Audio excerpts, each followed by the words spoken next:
Alors bonjour à tous, j'espère que vous allez bien. On se retrouve aujourd'hui pour une nouvelle vidéo où on va parler de comment construire une collection de montres.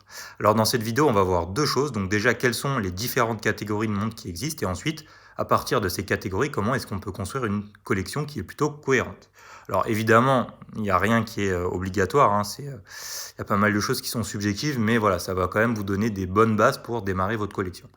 Avant de démarrer cette vidéo, n'hésitez vraiment pas, comme je le répète souvent, à vous abonner à la chaîne YouTube si ce n'est pas déjà fait. Moi, de mon côté, ça me permet de rester motivé et à publier de nouvelles vidéos. Et vous, ça vous permettra de recevoir des notifications à chaque fois qu'une nouvelle vidéo sort. Il y en a beaucoup en préparation, donc surtout, n'hésitez pas.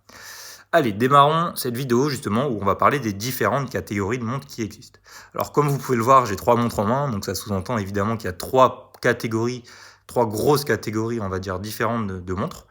Donc la première catégorie, hop, je vais lâcher les deux autres montres, c'est la daily, donc la montre de tous les jours. Pour moi, c'est vraiment la montre la plus importante à avoir dans sa collection. C'est la première montre à acheter d'ailleurs. Hein. C'est où vous allez consacrer, à mon sens, les montants d'argent les plus forts par rapport au budget que vous avez disponible. Donc la daily, la montre de tous les jours, c'est la montre que vous porterez le plus souvent dans toutes les occasions. Cette montre doit être le plus polyvalente et le plus versatile possible. Donc, il faut s'imaginer que c'est une montre qui peut, par exemple, fonctionner très bien lorsque vous êtes en costume, donc dans des circonstances vraiment où vous devez faire des efforts pour être bien habillé, mais également dans des tenues beaucoup plus casuales, voire même en vacances, dans des tenues sportives, etc. Bref, cette montre doit vraiment fonctionner dans toutes les situations, et donc elle doit être le plus polyvalente possible. Alors justement, pour qu'elle puisse être polyvalente, la première chose à conseiller, c'est au niveau de la couleur du cadran. Donc, pour que cette montre passe bien partout finalement, les couleurs les plus utilisées pour les montres de tous les jours, c'est soit le noir, c'est la couleur vraiment la plus neutre et la plus passe-partout. On retrouve également le blanc ou l'argenté, comme vous pouvez le voir sur cette Rolex par exemple, et également le bleu foncé, qui est également une des couleurs qui passe très bien dans beaucoup de situations. L'avantage de ces cadrans, c'est qu'en plus d'avoir un cadran neutre, la plupart des bracelets en fait que vous allez pouvoir mettre à ces montres fonctionneront bien. C'est un peu ce qu'on appelle des montres, des strap monsters. Donc c'est des montres sur lesquelles tous les bracelets vont bien s'adapter.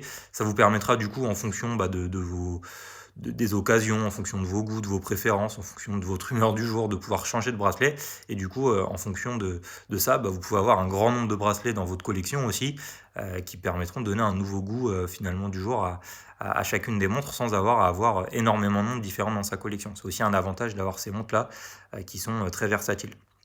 Donc généralement sur ces montres, en termes de dimension, on conseille d'avoir quelque chose d'intermédiaire en termes de taille, donc ni trop petit ni trop grand. Alors évidemment, les chiffres que je vais donner sont pas forcément toujours vrais, vu que ça va dépendre de la taille de votre poignet, mais souvent sur une montre de tous les jours, on va conseiller quelque chose entre 36 et 40 mm. Voilà, donc l'idée c'est d'avoir d'une taille contenue, donc pour qu'elle contenue mais pas trop, pour qu'elle soit quand même très confortable au porter, pas trop grosse parce qu'en général les montres plus grosses ça va plutôt être les montres sportives, et à l'inverse pas trop petites non plus parce que ça va plutôt être les montres habillées qui seront de taille inférieure. Donc les autres caractéristiques intéressantes au-delà de la taille, c'est déjà le bracelet.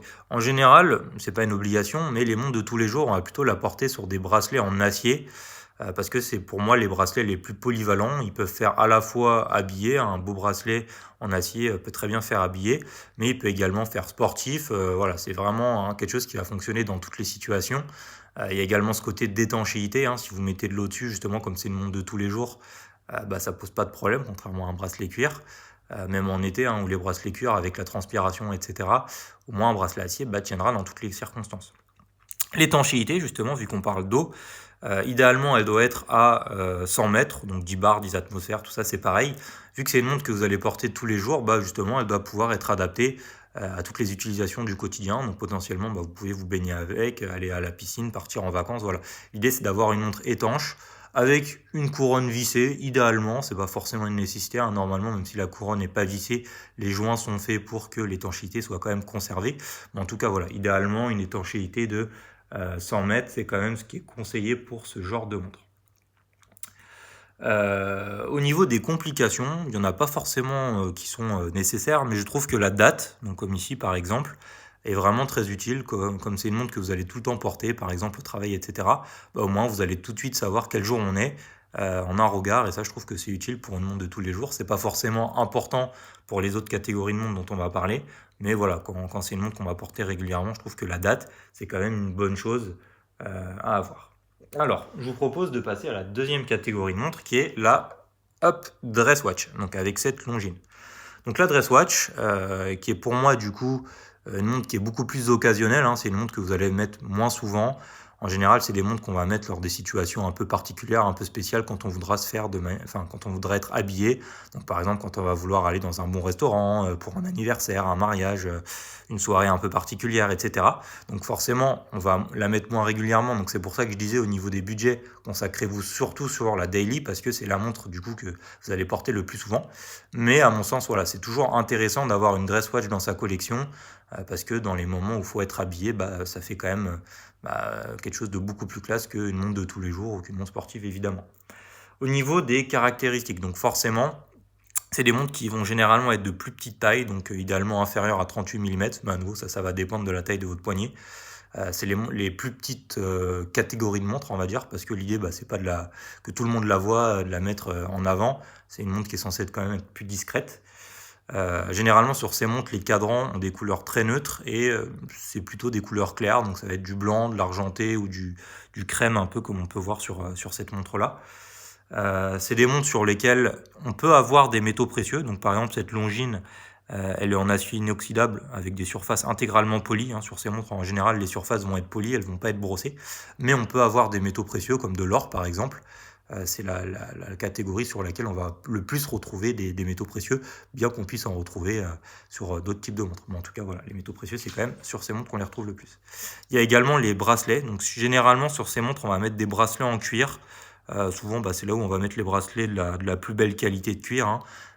Ça peut être des bracelets en crocodile par exemple, après c'est à vous de voir, mais en tout cas voilà, le fait d'avoir un beau bracelet, ça va aussi faire finalement mieux mettre en valeur la montre, et donc voilà, c'est plutôt quelque chose qu'on va privilégier que d'autres types de bracelets.